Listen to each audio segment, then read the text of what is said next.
Totoong binarang ka, iho. Subalit napakalakas ng gumawa nito sa iyo. Hindi ako nakatitiyak kung magagawa ko siyang labanan. Dahil ngayon pa lang ako makakasaksi ng taong ginamitan ng tigalpo. Matindi ang galit at hinanakit ng taong gumawa nito sa iyo. Sino naman kaya ang makakagawa nito sa akin? Wala akong maisip na may kayang gumawa nito. Paano ho kayo nakakasiguro, Tata? Saka ano ho pala ang tigalpo? At bakit hindi niyo ako kayang gamutin dahil dito? Ang tigalpo ay itinuturing na pinakamasakit at pinakamabagal na klase ng barang. Kadalasan, hindi agad namamatay ang nagiging biktima dahil dumadaan muna sila sa mga hindi maipaliwanag na karamdaman bago tuluyang bumagsak. Ito'y isang sumpang inilalagay sa katawan o kaluluwa ng isang tao. Mahirap itong tanggalin, iyo, dahil kumakapit ito sa mismong ubod ng tao.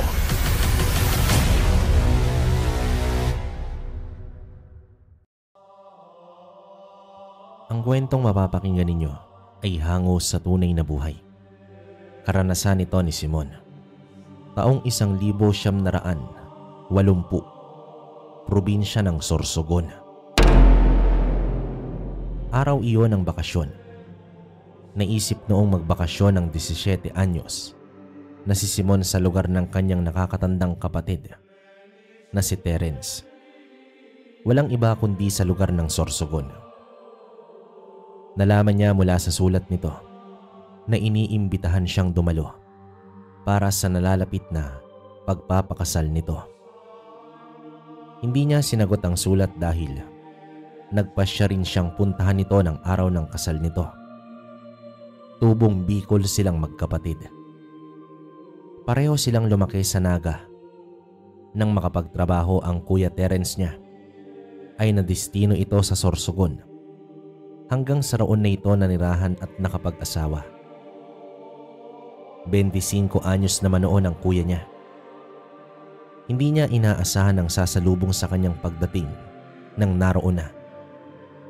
Naabutan niya ang kanyang kuya at isang babae na nagkakasagutan. Habang maraming bisitang nakatingin at nagbubulungan. Nagtataka niyang nilapitan ang mga ito. Nakilala niya na sa litratong ipinadala ng kanyang kuya ang dapat nitong mapangasawa. Kaya naman malaking palaisipan sa kanya kung sino ang babaeng kaharap ni Terence na mukhang galit na galit ng mga sandaling yun. Hinanap niya ang ate Dayan niya at nakita niya itong nakayuko lamang habang hawak ito sa kamay ng isang matanda. May pumipigil din sa babaeng kasagutan ng kuya niya na halos sugurin na ang kapatid ng nagwawalang babae. Pilit itong hinihila ng dalawang katao palayo sa bagong kasal. Kuya Terence, ano pong nangyayari? May problema po ba? Sino po ang babaeng yun? Simon, ikaw pala. Dumating ka rin, ano? Pasensya na kung kailangan mo pa iyong makita. Si Angelina iyon, ang dati kong katipan. Pero matagal na kaming wala dahil siya mismo ang unang nanloko sa amin. Pero ayun nga, at hindi niya raw matanggap na ikakasal ako sa iba. Kaya nagawa niyang mag-eskandalo. Mabuti na lang at natapos na ang kasal namin ng ate Dayan mo bago siya ng gulo. Bakit naman ganoon ang babaeng iyon, kuya? Kumusta naman po? Hindi niya naman ba kayo sinaktan? Napansin ko kasi na parang ang agresibo niyang tignan kanina. Hayaan mo na yon. Mabuti nga't maunawain ng ate Dayan mo at hindi naman makalapit sa amin si Angelina maliban sa mapanakit niyang mga salita. Sigurado ka po ba, kuya? Paano kung muli kayong guluhin ng babaeng yun? Huwag kang mag-alala dahil hindi ko naman hahayaan na mangyari yon. Saka nariyan naman ang mga kuya ni Dayan. Kapag wala ko at nasa trabaho, ay handa naman silang tumulong. Mababait naman at maunawain ng mga hipag at bayaw ko. Ngunit may ibang kutob at pakiramdam itong si Simon na hindi ganon kasimple ang hidwaang namamagitan sa tatlo. Nagawa pa kasing magbitiw ng tila sumpa si Angelina bago naman ito tuluyang umalis. Nang halos kalad ka rin na ito palabas ng bakuran kung saan ginanap ang handaan para sa bagong kasal. Lumipas ang gabi noon, kabaryo. Naiwan siya sa bahay ng Kuya Terence niya dahil ginanap na ang honeymoon ng mga ito sa isang kilalang resort sa bayan at 2 araw daw silang naroon. Hindi siya makatulog ng gabing yon. Pinagpapawisan siya ng malapot at biling baliktad sa higaan hanggang sa tuluyan siyang nakatulog. Pagkagising niya, ipinagtaka niya kung bakit madilim pa rin ang paligid. Inilabutan din siya ng habang pababa siya sa hagdanan mula sa pangalawang palapag ng bahay. May nakasinding mga kandila sa bawat baitang ng hagdanang gawa naman sa ipil na kahoy. At sa bawat hakbang niya ay nanonood ang kakaibang lamig sa kanyang talampakan. Halos umukit din sa kanyang pandinig ang langit-ngit ng kahoy sa bawat tapak niya. Muli siyang ginitawan ng pawis sa muka pero wala siyang ibang maramdaman noon. Nagpatuloy siya hanggang sa makarating ng sala. Doon ay alos ipako siya sa kanyang kinatatayuan. May isang kabaong na naroon. Nakapalibot dito ang mga puting kandila.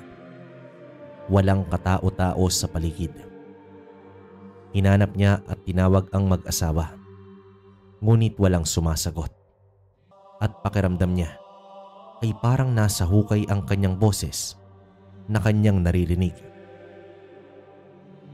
Kahit may takot at pangamba, nilapitan niya ang kabaong at lakas loob na binuksan ito. Gayon na lang ang sindak niya nang makitang walang muka ang taong nasa loob ng kabaong. Halos masilaw rin siya sa liwanag na nagmumula roon hanggang sa, "Simon, gising! Oy bunso, gumising ka na, ano bang nangyayari sa'yo? Hapon na pero tulog ka pa rin." Hindi! Kuya, narito na pala kayo. Bakit umuwi kayo kaagad? Saka may nangyari ba? Yan nga rin sana ang gusto kong itanong sa'yo.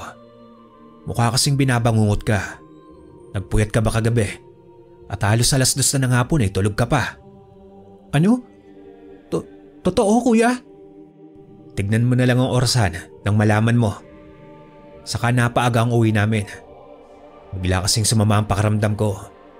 Nahihiya na nga ako kay Dayan dahil hindi namin nagawang ma-enjoy ang aming honeymoon. Bigla na lang kasing... Kuya Terence, ayos ka lang po ba? Mukhang ang lala ng ubo mo Napag-alaman ni Simon na nagising na lang daw ang Kuya Terence niya na parang nanlalata na ng sumunod na araw. Ang planong maglunoy sa swimming pool ng resort na yon ay hindi nangyari dahil pagkatapos daw nilang mananghalian ay si Dayan na mismo ang nag-ayang umuwi sa kanila. Nawalan na rin ito ng ganang magsaya. Nang makauwi naman, ipinagtataka raw nila kung bakit ang tahimik ng buong bahay. Hanggang sa naabutan nga nila itong si Simon na nanginginig habang nakahiga pa rin sa may papag. Naikwento naman ng binatilyo sa kapatid ang napanaginipan niya. Sinabihan na lamang siya nitong magdasal bago matulog. Pero hindi nakatakas sa paningin ni Simon ang bahagyang pamumutla ng mukha ni Terence na maging si Dayan ay sandali ring nakitaan ng pagkabalisa. 10 araw na naisipan niyang manatili sa poder ng kapatid. At sa loob ng mga panahong yon, doon nagbago ang Kuya Terence niya. Mula sa pagiging masigla at mapagbiro nito, naging matamlay at mukhang lagi itong pagod ng sumunod na mga araw. Ayos ka lang ba kuya? Bakit napapadalas yata ang pag-ubo at pamamawis mo? Hindi ba't nagpatingin ka na rin sa doktor? Yun nga ang hindi ko rin alam, Simon. Mula nang manggaling kami sa resort, lalong lumalala ang nararamdaman kong panghihina. Akala ko noong una simpleng trangkaso lang. Pero pakiramdam ko walang epekto ang gamot na nareseta sa akin ng doktor. Nahihiya na nga ako kay Dayan kasi hindi ko pa magawang bumalik sa trabaho. Baka naman kuya na kailangan mo magpa-examine ng buong katawan para malaman kung ano talaga iyang karamdaman mo. Hindi na kailangan, gastos lang yon. Hayaan mo't mawawala rin ito. Kahit anumang payo ang ibigay at sabihin ni Simon, hindi niya napilit ang nakakatandang kapatid. Patuloy nitong ininda ang nararamdaman nito. Hanggang sa magising na lang siya sa palahaw ng ate Dayan niya kinaumagahan. Nang puntahan niya ang mga ito sa silid nila, napansin niyang basang-basa ang kamang hinihigaan nilang mag-asawa, habang ang Kuya Terence niya ay nanatiling nakayuko sa isang sulok. Basang-basa rin ang suot nito na animoy nang galing mula sa pag-ahon sa tubig. Kahit anong gawing pagtatanong at pamimilit ni Dayan kay Terence, ayaw nitong magsalita. Nakayuko lamang ito habang yakap ang mga tuhod. Hindi napigilang nabahala itong si Simon sa nakikitang sitwasyon nito, dahil kahit siya ay halos ayaw nang pansinin ng kuya niya. At doon din nila napansin ang halos matuyo ng basang sahig. May naiwang mga bakas doon mula sa labas ng pinto. Pareho silang nagtataka ng ate Dayan niya, dahil habang papunta siya sa silid ng mga ito ay wala naman siyang napansing basa o bakas, at tanging sa loob lang ng silid nila, hanggang sa napilit din nila ni Terence na magbihis muna. Kahit parehong may malaking katanungan, hindi na nila ito pinilit pa. Bumalik lamang ang wisyo nito nang sumapit ang tanghaling tapat. Ayos ka lang ba talaga kuya? Ano pala ang nangyari kanina? Bakit basang-basa ka? Akala ko panaginip lang ang lahat. Sobrang init ng pakiramdam ko kagabi, na para bang sinisilaban ako. Nangangata rin ng bahagya ang katawan ko, kaya naisipan kong lumabas at maglunoy sa lawa. Nang makabalik ako, hindi ko na matandaan pa kung ano ang nangyari. Naging blanko ang lahat sa akin. Nalaman ko na lang din na basang-basa ako, na totoo pala ang nangyari ng nagdaang gabi. Mukhang masama na yan kuya. Bakit hindi natin subukan magpatingin din sa albularyo? Baka naman nabati ka lang. Kahit ikaw naniniwala rin dyan, pareho kayo ng ate Dayan mo. Alam mo, baka pagod lang talaga ako o dala ng binat. Mawawala rin ito. Nagawa ko lang talaga siguro maglakad habang tulog. Ngunit walang pinaniniwalaan itong si Simon sa lahat ng sinabi ng kuya niya. Nag-aalala siya sa kalagayan nito, pero tila baliwala lamang dito ang nangyari. Kinagabihan muli na naginip siya ng masama. Sa pagkakataong iyon ay hindi na tungkol sa kabaong. Mismong ang kuya niya ang kanyang napanaginipan. Nakita niya itong naglalakad ng wala sa sarili, papunta sa kinaroroonan ng lawa. Tinawag niya naman ito ng ilang beses, subalit hindi siya nito pinapansin. Nang sundan niya ito, halos manlambot siya nang makitang ang kalahati ng katawan nito ay nasa tubig na. Akmang susundan niya ito para iligtas, pero natigilan siya dahil lumingon ang kuya niya. Halos matuod siya sa kinatatayuan dahil nakita niyang walang muka ang inaakala niyang si Terence. Doon siya tuluyang nagising ng mga panahong yon, hanggang sa muli niyang narinig ang tili ng ate Dayan niya. Nang puntahan niya ito, gaya ng nagdaang gabi noon, basang-basa ulit ang kanilang kama. Ang mas nakakabahala lang ay ang matagpuan nila si Terence na nakahandusay na sa lapag. Punong-puno ng putik ang katawan nito.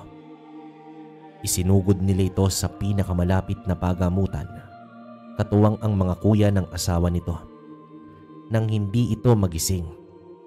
Pero nang naroon na, parang nagdahilan lamang ang katawan nito. Nagtataka itong nagtanong sa kanila nang magising kung ano ba raw ang ginagawa nila doon. At doon na sila napagpasyahang dalhin ito sa isang albularyo nang wala namang makitang sakit o kahit ano ang doktor na tumingin dito.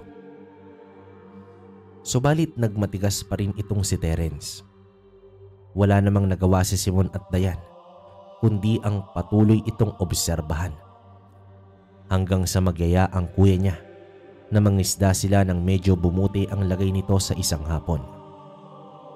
Pinaunlakan naman ni Simon sa kawalan ng maisip gawin, gayong hindi niya rin magawang pumasyal sa lugar ng kapatid dahil sa pag-aalala para dito.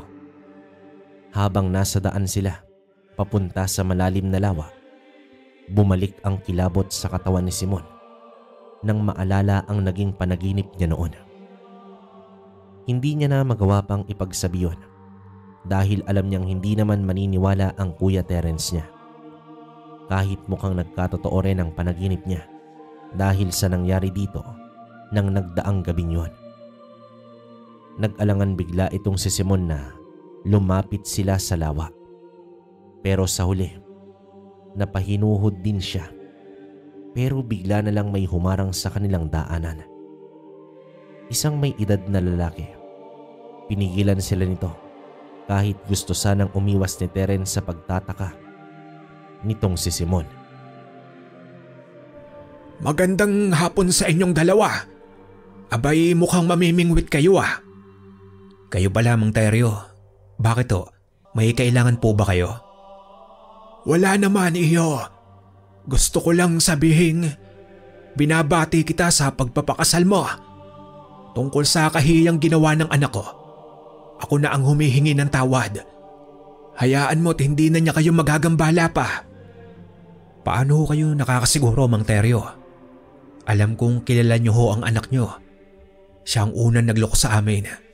Kaya ako na mismo ang pumuto sa relasyon namin. Pero siya itong mapilit kahit na noong una pa lang ay alam niya ikakasal na ako. Natanggap niya na iyon.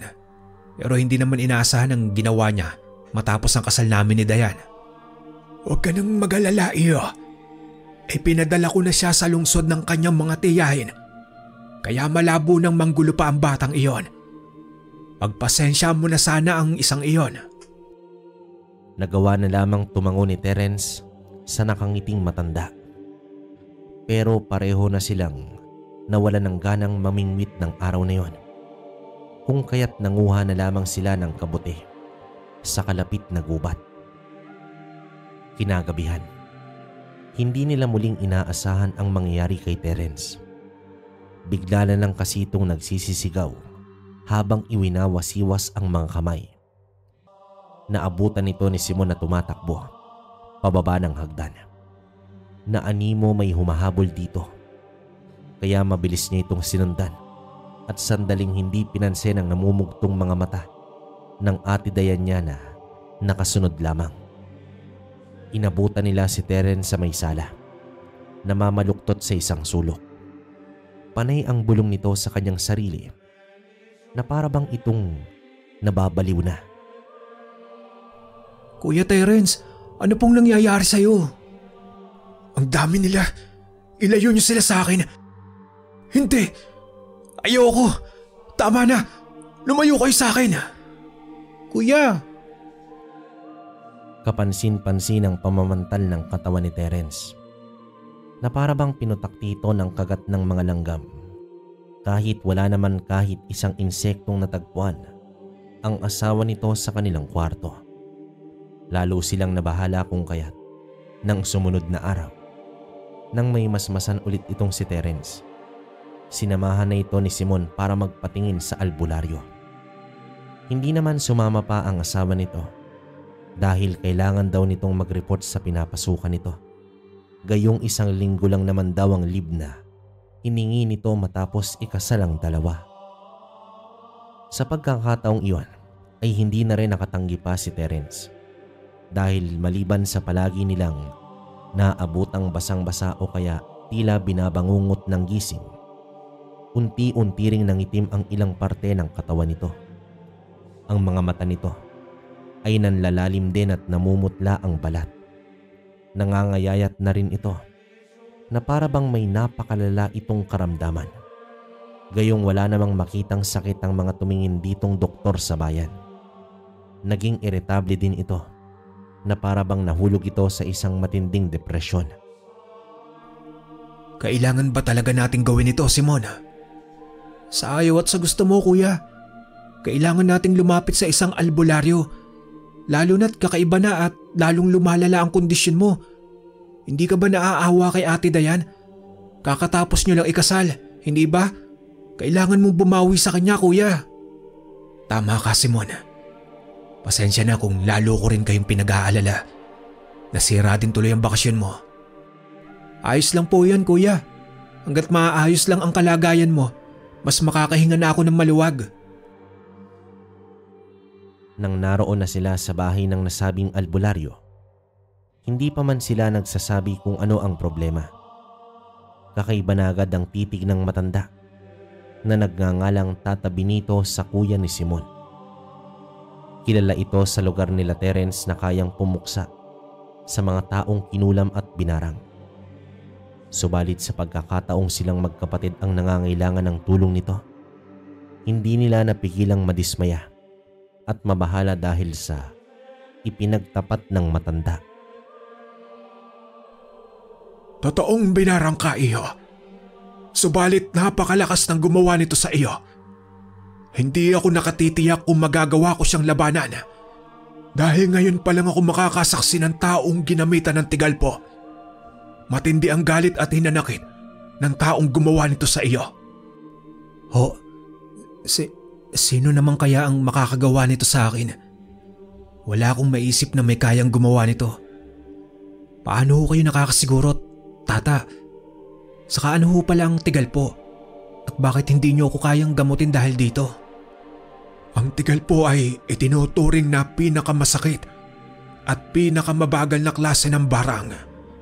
Kadalasan, hindi agad namamatay ang nagiging biktima dahil dumadaan muna sila sa mga hindi maipaliwanag na karamdaman bago tuluyang bumagsak. Ito'y isang sumpang inilalagay sa katawan o kaluluwa ng isang tao. Mahirap itong tanggalin, iyo, dahil kumakapit ito sa mismong ubod ng tao. Sa tingin niyo, Tata, paano ko nakakuha ito? Depende sa mambabarang o mangkukulam kung paano nila ginamit ang tigalpo, iyo. Mayroong isinasama sa pagkain o inumin ng biktima o kaya ay ipapadala gamit ang espiritu ng kahit anong insekto, ang ipadaan sa hangin o bulong o ang ipag-utos sa mga insekto na pumasok sa katawan ng tao gaya ng nangyayari sa iyo sa nakalipas na mga araw. Iyon ang mga sintomas na nakikita ko. Unti-unti ring kinakain ng insekto ito ang kamalayan mo. Kung kaya't napagkakamali mo ang isang panaginip sa realidad. Dahil sa sinabi ng albularyo, parehong kinilabutan ng magkapatid. Saka ni Simon naalala ang tungkol sa tagpong inabutan niya noong mismong araw ng kasal ng kanyang kuya Terence. Ibinulong niya rito ang kanyang hinala hanggang sa mapansin niya ang lalong pamumutla ng mukha nito na ayon dito ay may posibilidad daw dahil si Angelina lamang ang nakikita ng kuya niya na may matinding hinanakit dito dahil sa pagpapakasal nito sa iba. Lalo na't nagbitiw rin ito ng masasakit na salita. Pero ayon kay Mang Teryo ay lumawas na ito ng palungsod.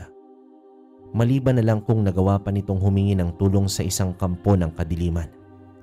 Ang hindi lamang nila tiyak ay kung papaano nakilala ng babaeng yon ang isang mabagsik na mambabarang. Ginawa naman ni Tata Benito ang lahat ng makakaya nito para maibsan lamang ang mga sintomas na patuloy daw na mararanasan ng kuya ni Simon. May ibinigay ito na dapat daw ilagay ni Terence sa ilalim ng kanyang unan para hindi sakupin ang kanyang isipan ng espiritu ng insektong ipinapadala ng mambabarang. At bago sila umalis, may inihabilin pa ang matanda sa kanila. May paraan pa, mga iyo. Ang kailangan nyo lang ay tapang ng loob at tiwala. Ano po ang ibig ninyong sabihin, Tata? Anong paraan iyon? Kailangan niyong hanapin ang isang ermitanyong kumakain ng mutya na nakatira sa tuktok ng bundok. Siya lang ang tanging makakatulong sa inyo. Sigurado ho ba kayo, Tata, na totoo ang nasabing ermitanyo? Akala ko ho kasi ay mula lamang iyon sa alamat na pinaniniwalaan ng lugar natin. Paano kung hindi namin siya matagpuan o kaya'y malabong tulungan niya kami? Tiwala lang at kumpiyansa sa sarili ang kailangan mo, iyo. Kapag naroon na kayo sa lugar na sasabihin ko, kusa nang magpapakita ang ermitanyong iyon. Dahil nararamdaman niya kapag ang isang tao ay isinumpa gamit ang tigalpo. Paalala ko lang, mag-ingat kayong mabuti dahil maaaring hindi lamang siya ang makakaharap ninyo. Sa sinabi ng matanda, halos mag-alangan pareho ang magkapatid. Lalo na't may nagsasabi na hindi isang tao o pangkaraniwang nilalang ang nasabing ermitanyo. Hindi na nila nagawa pang isipin ang posibilidad na sinasabi ni Tata Benito tungkol sa kung ano pa mang nilalang ang maaari nilang makarap. Sumubok sila at naglakbay isang araw bago pa tuluyang lumala ang karamdaman ni Terence. Naglakbay sila sa loob ng 2 araw at sa loob ng mga panahong yun, ramdam nila pareho ang tensyon at kakaibang lamig at bigat na bumabalot sa kanilang paligid. Naroong tila may sumusunod sa kanilang paglalakad. Mga insektong parang bumubulong sa mga tenga nila, lalo na kay Terence. Sa isang gabing kailangan nilang matulog sa gubat, naroong para itong sinasapian at halos hindi na malaman pa ni Simon kung ano ang gagawin. Pero nagpakatatag siya para sa nakakatandang kapatid. Kuya Terence, huwag ka sanang susuko. Makikita rin natin ang nasabing ermitanyo. Tiwala lang. Simon, hindi ko na alam kung kakayanin ko pa. Pakaramdam ko, unti-unti na nilang kinakain maging ang katinuan ko. Hindi ko na alam ang gagawin ko. Sobrang nahihiya na ako kay Diana. Nagiging pabigat na ako sa kanya. Huwag mong sabihin yan, kuya. Gagaling ka rin. Saka malapit na tayo. Nakikita mo ba ang tuktok na burol na yon? Nakikita ko na ang batuhan. Tiyak iyon na ang kuwebang tinitirahan ng ermitanyo. Parang hindi ko na kayang maglakad pa, Simon. Patawad kung kailangan mo ring danasin ito. Kahit anong gawing pamimilit ni Simon sa kuya niya, para bang tuluyan na itong nawala ng pag-asa. Pero nanatili siya ritong nakaalalay. Matapos magpahinga, ay muli silang umakyat ng bundok. Hindi nila pinansin ang mga kulisap at tila mga bubuyog na sumusunod sa kanila hanggang sa marating din nila ang nasabing lugar. Pero walang humarap na ermitanyo sa kanila. Inabot sila ng ilang oras sa paghahanap dito. Kahit ang kuwebang kinalulunggaan nito ay walang laman. Maging si Simon ay halos sumuko na rin, pero kailangan niya ring lumaban para sa kapatid niya. Hanggang sa ito na mismo ang humatak sa kanya para umalis na lang. At nang akmang babalik na sila para umuwi sa kawalan ng pag-asa, nakita nila ang nasabing ermitanyo na humarang sa kanilang dadaanan. May wangis ito ng mapayat na matanda. Bagamat matangkad, nagkukulay ginto ang mga mata nito sa sinag ng papalubog na araw. Nakasuot lamang ito ng salawal na mukhang mula pa sa balat ng hayop. May hawak din itong parang tungkod. Parehong natigilan ang magkapatid at hindi nakagalaw. Ikaw, binata, mukhang alam ko na ang sadya niyo. Sumunod kayo sa akin. Nagpatiunay itong pumasok ng kuweba, pero hindi gumalaw o sumunod ang magkapatid. Pareho silang nag-aalangan dahil hindi pa rin sila makapaniwala ng mga sandaling yon na magpapakita ang nasabing ermitanyo na parang nasa edad 90 na dahil sa mahabang puting buhok nito. Subalit nang magsalita ito ay parang nasa 40 lamang. Pero sa huli, kahit may pag-aatubili, ay sumunod din sila at sa hindi malamang dahilan, lumiwanag ang loob ng kuweba. Kusang sumindi ang mga sulong nasa paligid ng kuweba na ikinamangha ng magkapatid. Muli itong humarap sa kanila at walang paligoy-ligoy na nagsalita. Matutulungan ko kayo. Subalit may kapalit ang pagtulong ko. Ang kalahati ng kaluluwa o mutya mo, binata, ay kailangan mapa sa akin. Totoo ngang kumakain ka ng mutya. Kung iyon ang kinakailangan, handa po akong ibigay ito. Pero paano po kami nakatitiyak? Nagagaling ako. Huwag kang mag-alala, binata. May isa akong salita. Sandaling nagkatinginan ang magkapatid hanggang sa tuluyang sumang-ayon si Terence kahit nag-aalala si Simon sa maaring kahihinatnan. Pinaiga nito si Terence sa isang patag na bato. Kakaiba ang proseso ng panggagamot nito pero may kahalintulad din sa isang albularyo. Gumagamit ito ng sinaunang salita habang ang mga palad nito ay nakalapat sa gitnang dibdib ni Terence. Kapansin-pansin ang pamamawis ng kuya ni Simon at pagpipigil nito ng hininga nang mapansin nilang tila may dinudukot ang ermitanyo sa dibdib ni Terence. Gusto mang umapila ni Simon nang mapansing parang nahihirapan ang kuya niya. Pilit siyang huminahon para hindi maistorbo ang ginagawa ng ermitanyo. Hanggang sa may kumislap na munting liwanag sa dibdib ni Terence at kusayong lumutang. Parehong nanlaki ang mga mata ng magkapatid. Hindi makapaniwala sa bagay na kanilang nakikita.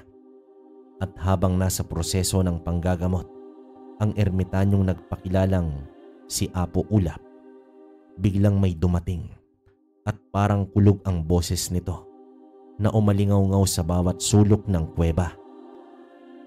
Akin ang mutyang iyan.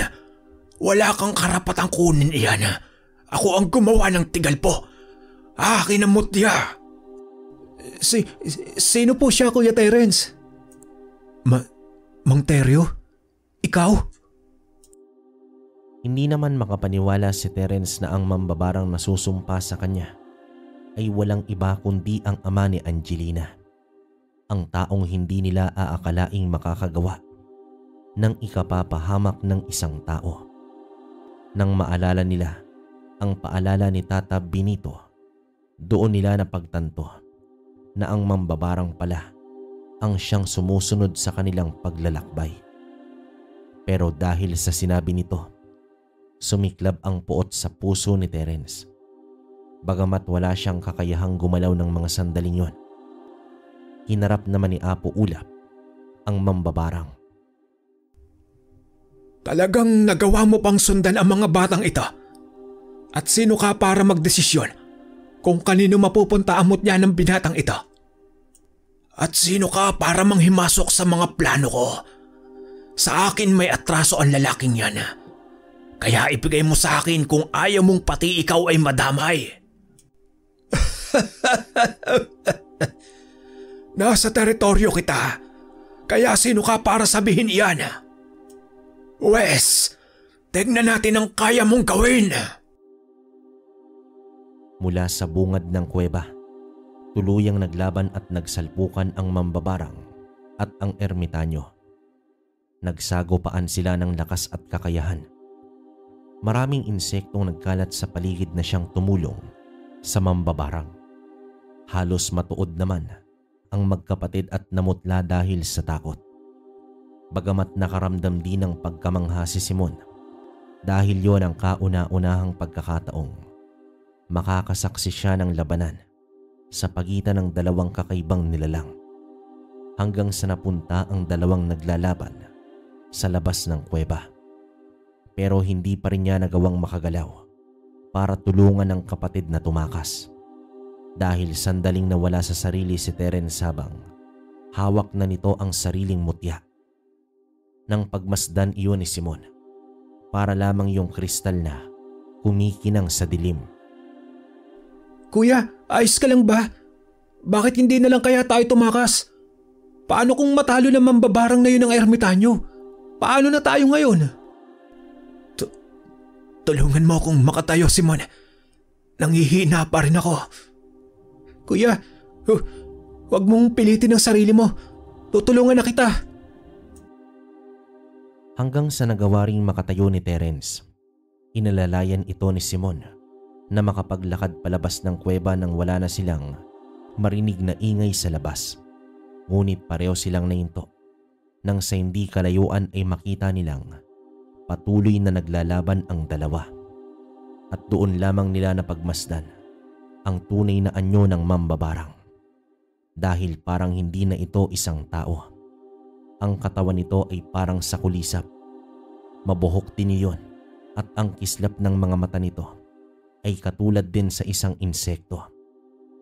Humahalo na parang buhangin ang katawan nito sa libo-libong insektong nakapaligid dito na tila ba isang putakte o bubuyog. Habang ang ermitanyo naman ay parang isang salamangkero na iwinawasiwas ang hawak nitong tungkod. At bawat paghampas nito ay kusang napupuwag ang mga insekto at bumabagsak sa lupa. Walang nagpapatalo at gustong sumuko sa dalawa hanggang sa mamataan ng mambabarang ang magkapatid. Sumugod ito sa kanila nang mapansin ang kumikinang na kristal sa kamay ni Terence. Akin ang mutya! Kuya, umalis na tayo. Ako ang harapin mo, mambabarang. Mabilis na humarang ang ermitanyo sa harapan ng magkapatid na hindi kaagad nakagalaw. Tumalsik naman ang mambabarang matapos itong hampasin ng ermitanyo. Lalong nag-ingay ang mga insektong nakapalibot dito. Ang iba'y nagawa na ring sumugod sa kinaroroonan ng magkapatid. Tumakbo naman palayo itong si Simon habang inaalalayan ang kuya niya. Nagawa niya ring iwasiwas ang mga kamay at sukbit na bag para lang itaboy ang mga insektong lumalapit sa kanila. Aray! Kuya, pinuputakti na tayo ng mga bubuyog. Masama ito. Pumasok tayo ulit sa kuweba, Simon. Kumuha ka ng sulo. Takot ang mga insekto sa apoy. May kumagat din sa leg ko. Kuya, bilisan natin. Saan sa tingin ninyo ang punta ninyo? Ibigay nyo sa akin ang mutya. Kuya, takbo! Bago pa muling makalapit ang mambabarang, mabilis itong napigilan ng ermitanyo. Muling nagsagupaan ang dalawa. Nang halos papalubog na ang araw, doon na nagdesisyon si Terence. Dahil ayaw niyang pati ang kapatid ay madamay at mapahamak pa ng dahil lang sa kanya. Naisipan niyang basagin o sirain na lang ang sariling mutya nang sa tingin niya ay siyang pinag-aagawan ng dalawang nilalang. Subalit hindi niya alam kung papaano iyon gawin. Hindi pa sila tuluyang nakakapasok ng kuweba nang huminto si Terence at lumingon sa dalawang patuloy na naglalaban. Nagtataka namang lumapit dito si Simon nang mapansing hindi na nakasunod pa ang kuya niya, hanggang sa nanlaki ang kanyang mga mata dahil sa ginawa nito. Gamit lamang ang isang kamay, mahigpit nitong hinawakan at piniga ang hawak na mutya hanggang sa makarinig sila ng tunog ng pagkabasag. Hindi! Anong ginawa mo? Ang mutya, bakit mo sinira? Lalong nagwala ang mambabarang dahil sa ginawa ni Terence. Akmang susugod ito sa kinaroroonan ng magkapatid pero para itong natuyong kahoy na nagkapira-piraso sa isang iglap lang. Ang mga insektong nagkalat sa paligid ay kusa ring bumagsak at namatay habang may iilang nagpulasan at ang ermitanyo ay sandaling hindi nakagalaw. Sa ilang segundo lamang nagmistulan itong alabok na kusang naglaho matapos umihip ang malakas na hangin. Muling natuod ang magkapatid. Parang namamalikmata lamang sila sa bilis ng pangyayari. Ngunit nang kusang bumagsak si Terence sa lupa, doon na nataranta at nabahala itong si Simon. Hindi na nagawa pang isipin kung ano ang tunay na nangyari sa dalawang nilalang. Maputlang maputla ang kulay ng balat nito, maging ang mga labi. Parang tinakasan ito ng kaluluwa. Halos maghinagpis itong si Simon sa pag-aakalang patay na ang kapatid. Subalit natoon ang kanyang atensyon sa mga daliri nitong unti-unting gumagalaw. Makalipas ang 3 minuto sa pagkakaalala niya. Nang buklatin niya ang palad nito, wala na ang tila kristal na sinasabing mutya ng ermitanyo. Pinilit na mabuhat ni Simon ang kapatid upang makaalis lamang sila doon. Muli silang nagpalipas ng gabi sa isang patag na bahagi ng bundok. Ilang beses rin na nawalan ng malay ang kanyang kuya. Gayunpaman, nagpapasalamat si Simon dahil wala nang gumagambala sa paglalakbay nila pabalik. Umuwi naman ang dalawa at tuluyan ang nawalan ng pakiramdam si Terence na siyang naging kapalit ng ginawa niya. Pero hindi maunawaan ni Simon kung bakit nakikita niya sa mga mata nito ang ermitanyong naglaho na lang bigla. Nang muli silang nagpatingin sa albularyong si Tata Benito, doon nila napag-alaman na totoong may pilas na ang kaluluwa ni Terence. Wala na tayong magagawa pa, iyo. Dahil iyon ang kapalit ng ginawang pagsira ng kapatid mo sa kanyang mutya. Kahit nakuha pa ito ng nagpakilalang apo ulap sa inyo, mananatiling walang emosyon ang kapatid mo. Kailangan nyo na lamang tanggapin na may kulang na sa pagkatao niya. Ang kapatid ko, bakit kailangan niyang sapitin ito? Napatitig na lamang si Simon sa nakatulalang kapatid habang nakasubsob sa balikat nito ang asawa habang humahagulgol ng iyak. Kahit gano'n ang nangyari sa nakakatanda niyang kapatid, tinanggap ito ni Dayan. Hindi na rin bumalik pa sa Naga si Simon. Magmula noon, lumipat na siya ng paaralan para lamang maalagaan ang Kuya Terence niya. Wakas.